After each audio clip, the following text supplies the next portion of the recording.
This is the Thoughts from a Page podcast, which is a member of the Evergreen Podcasts Network. My name is Cindy Burnett, and each episode I interview authors about their latest works and others in the book world about their jobs, what those jobs entail, and the books that they love. For more book recommendations, check out my earlier episodes and my website, thoughtsfromapage.com, and follow me on Facebook and Instagram at Thoughts From a Page. Today's interview is with Olga Grlic, VP Creative Director of Wednesday Books, St. Martin's Griffin, and Essentials, and Executive Art Director of the SMP Group. Straight off the boat from Croatia, Olga studied graphic design at the School of Visual Arts in New York, and after an internship at Macmillan in her sophomore year, remained there until this day. Olga's work has been honored with awards from AIGA, the Type Directors Club, and the New York Book Show. She has been published in 50 Books, 50 Covers, and print, among others. Olga and I chat in this episode about all things related to cover design from beginning to end, and more, as you will soon hear. We continue our conversation from my Patreon account and delve into how a conflict over a cover design between the publisher, the editor, and the cover designer is resolved, the number one thing a cover designer learns to deal with, what happens when a powerful large buyer such as Barnes & Noble or Target does not like a cover, and what's driving the trend for lookalike genre covers. In addition to my Patreon conversation with Olga, I recently posted 2 other bonus episodes. First, for my Indie Bookstore series, I interview Kimberly Tawes at the Country Bookshop in Southern Pines, North Carolina. We talk about her store, the alchemy of finding the right book for a customer, her book recommendations, which include a number of books that I have not heard talked about anywhere else, which I personally loved, and how she decides what titles to carry in the store. Second, for my upcoming releases series, I highlight the titles that look best for January 2022. Thanks to everyone that has joined my Patreon community so far, and if you're interested in joining, the link is in the show notes. I hope you enjoy my conversation with Olga. And now for a quick break. For the last year, I have been focusing more on my health and eating habits. In connection with that, I have started drinking AG1 in the morning. When I started drinking AG1 daily, I could feel a real difference in my health and energy levels. That is because AG1 is a foundational nutrition supplement that supports your body's universal needs like gut optimization, stress management, and immune support. Since 2010, AG1 has led the future of foundational nutrition, continuously refining their formula to create a smarter, better way to elevate your baseline health. I recommend AG1 to all of my family and friends because the company has a team of doctors and scientists. It is tested for 950 contaminants and is NSF certified for sport. It is formulated based on the latest science, and it maintains high quality standards. Thanks AG1 for sponsoring my show. AG1 is a supplement I trust to provide the support my body needs daily. If you want to take ownership of your health, it starts with AG1. Try AG1 and get a free 1-year supply of vitamin D3K2 and 5 free AG1 travel packs with your first purchase. Go to drinkag1.com/thoughtsfromapage. That's drinkag1.com/thoughtsfromapage. Check it out. And now back to my show. Welcome, Olga. How are you today? I'm great. How are you? I'm super excited to speak with you because cover design is something that I cover myself in many of my podcast episodes. And so to actually talk to somebody who does the designing is like a dream come true. Thank you. I'm so excited anyone is interested in anything that goes into cover design. Well, and Christy Clancy is who connected us. And so I was so excited about that. And then you shared recently an Instagram account where you have a number of your covers. And I was so happy to discover that I am a huge fan of many of your covers, not just Christy's covers. So exciting. Before we dive into the ins and outs of designing a book cover, why don't we start with whether designers are in-house or contractors or both and how all of that works? Right. So each house has its own art department for maybe an art department per imprint or an art department that shares a few imprints. And they have in-house designers, art directors, and creative directors, all of which compose the art department team. And then depending on the amount of books or the projects, things are hired out to illustrators just for illustrations or for covers as a whole to contracted designers. So it really depends on the house, imprint, and the creative director as to how this is done. So I noticed that you have designed a lot of St. Martin's Press covers, But then you've also designed covers for people that are elsewhere. So what happens for you? Well, I've worked for St. Martin's Press for 20 years. And so majority of the things I've worked on are from there. And I also freelance design for other publishing houses, and I've done this for years. So that's my personal path. But a lot of people either do their own houses or some people just freelance. So it's just a mixed bag of book designers. Got it. I was so curious because I figured you must work for St. Martin's since you had done a number of their covers. But then I saw that you had done Grand Central and a few others as well. Right. And then tell me a little bit about this Instagram account. You share it with another designer? I do. I share it with my partner, James Jacobelli. He works for Atria, and we started working together at St. Martin's Press, and he's worked at HarperCollins, and we sort of work on a similarly commercial cover designs. So we wanted to sort of reclaim doing these kind of designs because I think a lot of book designs are sort of more centered towards the literary. And so we sort of wanted to just kind of do a joint page celebrating these covers that we do. Well, I love that. I was so happy to discover it. And I spent over an hour just scrolling through it and thinking, oh, I loved this cover. And oh, how fun to know that he or she designed this cover. So I'm so glad that you have that account and that I now know about it. Thank you. It was a process. And it's called Book Covers Designed by OJ. Is that right? Right. Okay. So if people want to find it, and I'll put it in the show notes as well. Thanks. So what does the process look like for you from the very beginning? Right. So at Macmillan, at St. Martin's Press, the year is divided into 3 seasons. There's a launch for each season, the spring, summer, fall, and winter. That's when the books for the next year's season are launched. That's when we would ideally find out about the books. But we meet prior to that when we do find out about how the books are going to be positioned and what the books are about and get manuscripts when we start working on the covers. But that's how the lists are divided within the publishing houses. And so that's when we start dividing the list to designers, illustrators, and trying to work on them. And then they get launched. And then after launch, we start trickling in the designs. So the books are being sold with covers, ideally, which is the process of how it works within a publishing house. You're meeting at the launch meeting and there are, say, 80 books. I'm just choosing that completely randomly. How are they divided up? How do you all decide who's going to do which book? Right. So creative directors of each imprint will take the lists of the books that have been launched or are about to launch, and they will divide it amongst the staff. So that's how the covers are done in-house. And then the person who's assigned the book will either do it themselves or will hire it out to a designer or an illustrator. That's how we do it at Macmillan, and I'm pretty certain that's how it's done pretty much everywhere else.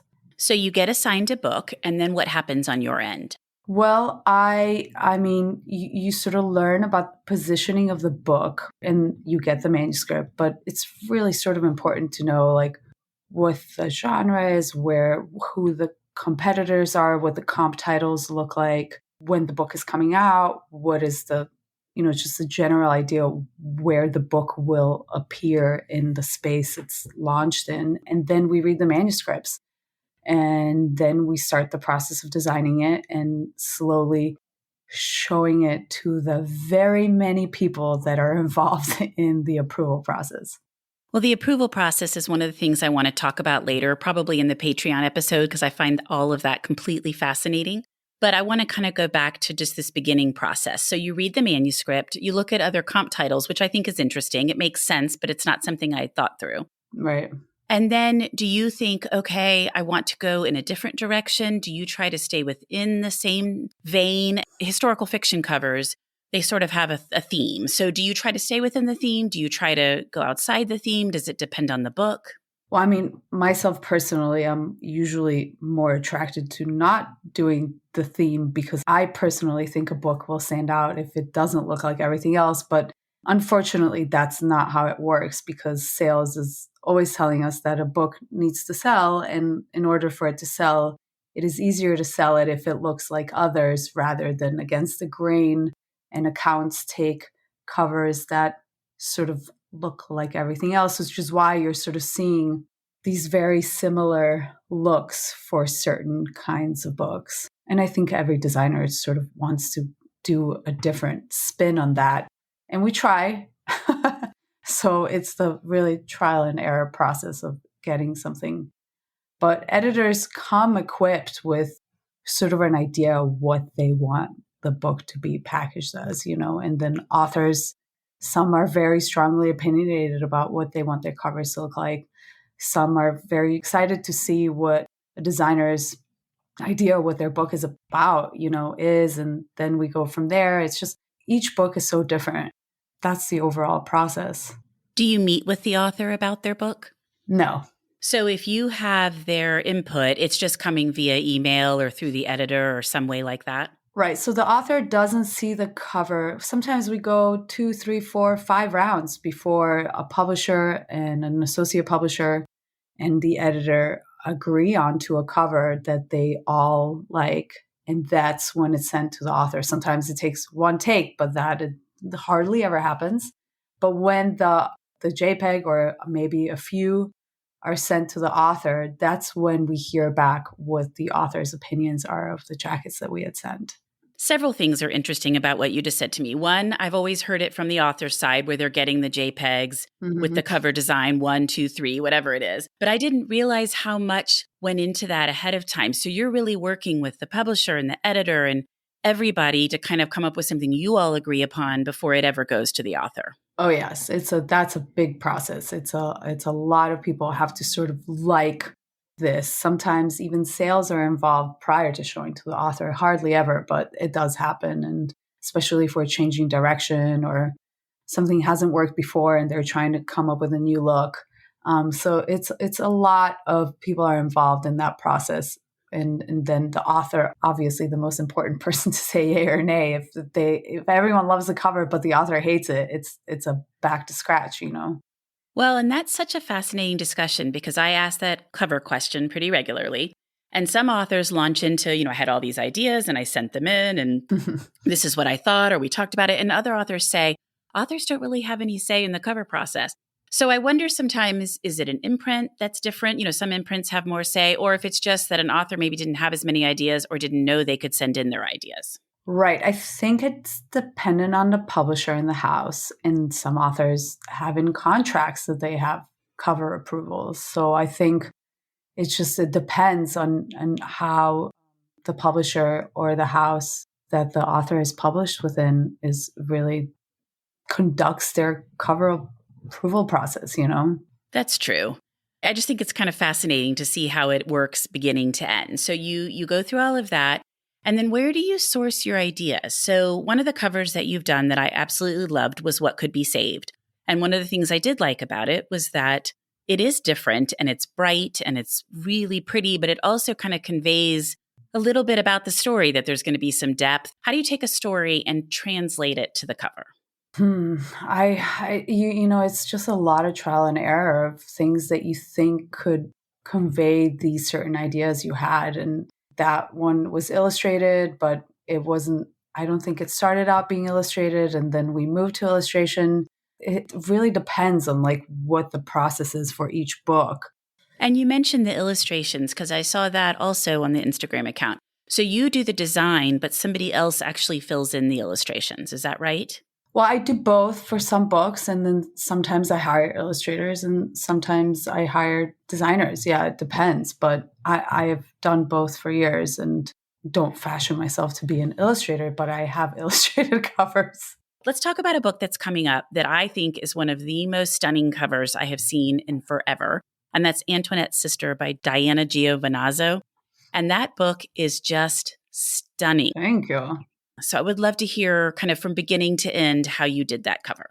Well, I was hired by an art director, Albert Tang, who works at Hachette, and he had sort of reached out asking for a different take in historical fiction to do sort of I had done a cover of Z that was historical, but it didn't look historical, and it had these sort of cutouts of a woman peeking out of a letter, and he had sort of alluded to it looking different than the woman from the back doing the thing.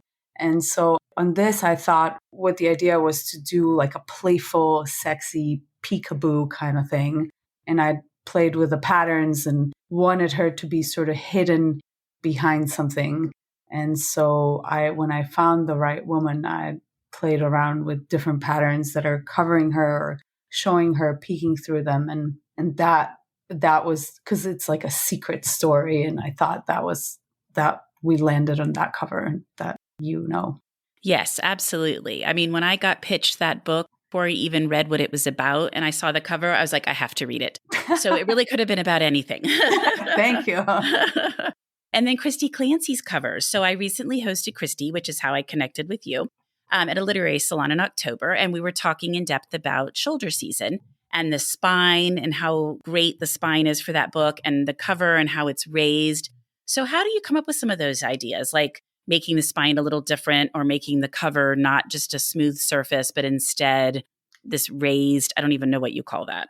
Yeah, it's just like the effects that go into the cover. Well, for shoulder season, when Chrissy had first sent out her mood boards or things that she was attracted to or had loved, these matches, like Playboy matches, were sent and they just really stuck in my head. I loved what they look like and wished the cover could look like this, but that was going to be impossible. So I just stored in my head this idea of like vintage Playboy matches. And so when we went to package the mechanical, two designers that worked on the mechanical, I told them to do this thing and they executed it beautifully and it looks really amazing. Those are the things that I think you just can't trade a print book for. You know, some people like to read ebooks, and I totally get that. But I think when you're holding that book in your hand and you can feel it and you can see the really cool spine and just the whole design truly comes to life, it's just amazing.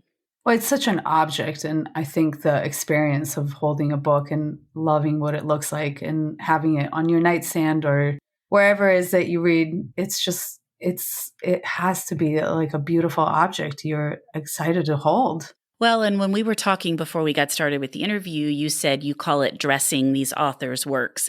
And I love that because that really kind of brings to mind exactly what we're talking about. It is a piece of art and you're creating this outer wrapping for them.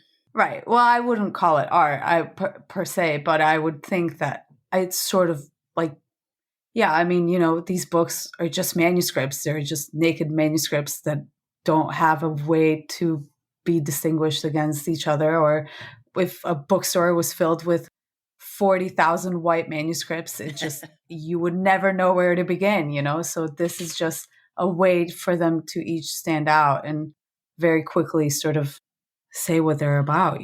But it was just really hard to do sometimes. You don't think of it as art? I don't know. I think it's a form of art.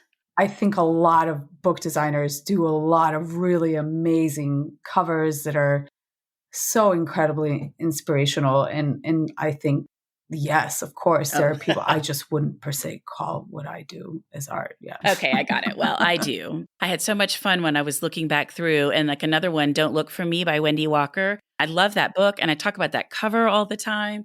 So I do think it's definitely art. That was that was a fun one.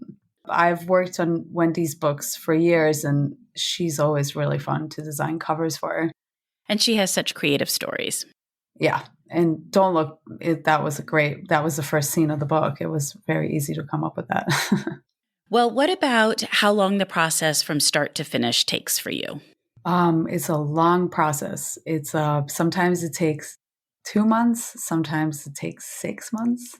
It really depends on the book, the author, the publisher, sales, everyone involved. It's a long process sometimes. But from the minute the book is launched, I would assume that would be the beginning of the book. And then by the time it goes to print, that's a year just by, time-wise without even my involvement in it. Well, and a lot of times you'll have the galleys in between, which usually have a cover, but every once in a while don't, or have some kind of cover that's maybe going to change. Right. Yes, covers do change. How many books would you say you design a year? About 110-ish. Wow. Yes, it's a lot. That is a lot. Okay. I was just thinking, I wonder if it's going to be 40, it's going to be 50. So 110, I way underestimated. Oh, yeah. So how many do you do for St. Martin's Ballpark versus how many you do contracted? I would say I do about 80 for St. Martin's Press. I have 3 lists that I do and I give out. And then I do some of the hardcovers on St. Martin's Press list. And then I would say about like 50 are contracted out that I do contracted by other publishing houses. Got it. Okay, 110 is a lot. I'm still sitting here in shock thinking, well, you must just be designing all day long. I do. It's a lot. One thing I was thinking about as I was flipping through the Instagram account is what happens when you get a book that you either don't love when you read it, or maybe it goes against something you believe in? What happens then? Yeah. Well, the goes against believe in is usually about people, not necessarily books. Authors that are tricky with your ethics and morals that you hold. But I think, I've been doing this long enough that I can say no to things that I don't want to work on. But, I've certainly designed books that I didn't think were great, but I don't think that my opinion of that really deters me from giving my best to design the covers. So, Well, absolutely, because your name is attached to the book as the cover designer or the art director or whatever it's going to be. So you want to do your best regardless of whether it's your favorite book. right. I mean, I do have a job and I do want to remain a professional and I would love to keep my job. So yeah, I mean, I keep my opinions to myself most of the times. Well, do designers get adequate attention? I mean, do you feel like people understand how important the cover process is? I think a lot of designers do get a lot of attention, and there's like best of lists and awards and things like that. I think so. I'm sure a lot of them will say no. I think, I mean, I walk into a bookstore and I see a million cover designs. Like that to me is like the ultimate, there it is. This is what you work for. And it's so exciting. I go to my local bookstore like 2 to 3 times a week to admire other people's work because it's such an exciting process that ends in like this physical object and it just never gets old. Well, and I guess that's probably also a good way to do research for you. Yeah, a lot of research. Yeah, if you just constantly kind of wander through the bookstore, notice what the new trends are, what people are doing. Are there certain other designers that you follow their work or that are kind of cutting edge? I Oh mean, my God, you look yes. like you're cutting edge as well. But I mean, are there people that you look at and think, okay, I'm going to keep an eye on what Joe Smith is doing because his covers are always so cool? Yes, a million of them, like a million designers. I mean, there are so many brilliant book designers. It's impossible to even name all of them, and they're all doing incredibly interesting work. And some of them have far less involved approval processes, which result sometimes in much more interesting designs. So it's just really exciting to see what everyone comes up with. Now, would that be the case on the approval process because it's a smaller publisher, or some publishers just really do it differently, or what mainly is guiding that? Well, just definitely like expectations and smaller publishers. And I think expectations mostly. Some houses just have a very small approval process, and some houses have a much larger. And it's such a different mixed bag.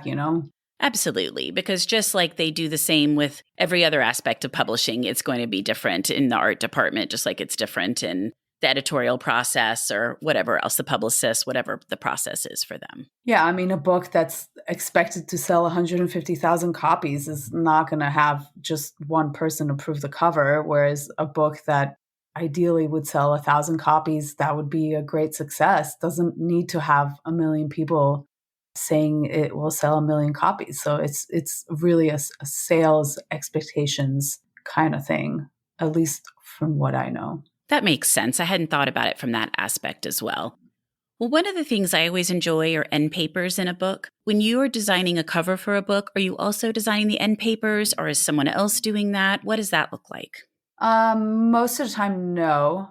I would be involved maybe in seeing them, but not for our house. No, we don't really do that.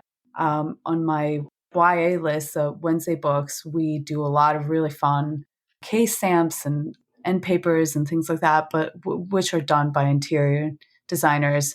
or sometimes they're fan art pages. Sometimes they've been hired up to be done by different illustrators and the cover. The YA packaging is sort of where things get a little more fun. For sure. My middle daughter's 18 and loves to read and loves YA. So I end up seeing a lot of those books. I don't really read much YA myself, but it's really fun to look through that section with her and just to see everything that's being done there. And I had fun seeing some of your YA covers as well. So you mentioned end papers and then you mentioned something else. Was it case stamps? Case stamps. Yeah, that's the cloth that's covering the book. And then there's like a foil stamp or just a design, or that's called a case stamp. Okay, good. I learned something. Yeah. Well, I have thoroughly enjoyed speaking with you. I know we're going to continue this conversation for my Patreon account, but I just want to say thank you so much, Olga, for coming on and chatting covers. And I feel like I learned so much. And since it's something that I do focus on, it's really interesting to hear the whole process from you. Oh my God. Thank you for being interested in this process. It's such a joy to talk about it. I think so too. It's just absolutely fascinating. From DNA testing to the Dixie Mafia, Crime Capsule brings you new stories of true crime in American history. I'm your host, Benjamin Morris. Join us for exclusive interviews with authors from Arcadia Publishing, writing the hottest books on the most chilling stories of our country's past. You can find us wherever you get your favorite podcasts or on evergreenpodcasts.com. Crime Capsule. History so interesting, it's criminal. Thank you so much for listening to my podcast. If you like this episode, and I hope you did, please follow me on Instagram at Thoughts From a Page. Consider joining my Patreon group to access bonus content, including a longer conversation with Olga. Tell all of your friends about the podcast and rate it or subscribe to it wherever you listen to your podcasts. I would greatly appreciate it. Thanks to Maggie Garza of HTX Real Estate Group for sponsoring this episode, and I hope you'll tune in next time.